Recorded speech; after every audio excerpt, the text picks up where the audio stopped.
ครับจากในมันจากทีมเป้าหมายเป็นนะครับจากกลุ่มขึ้นมานะครับเนาะกับเพื่อนกับข้ามาศึกษาดูงานนะครับแล้วก็เก็บประสบการณ์นะครับแล้วก็อยากให้มันเกิดสิ่งที่ดีๆต่อทุกทนนะครับ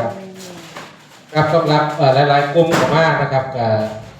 สิ่งที่ผ่านมาผมก็ได้ไปทุกที่นะครับที่แต่แม่บ้านเป็นส่วนมากนะครับเนาะแม่บ้านนะครับ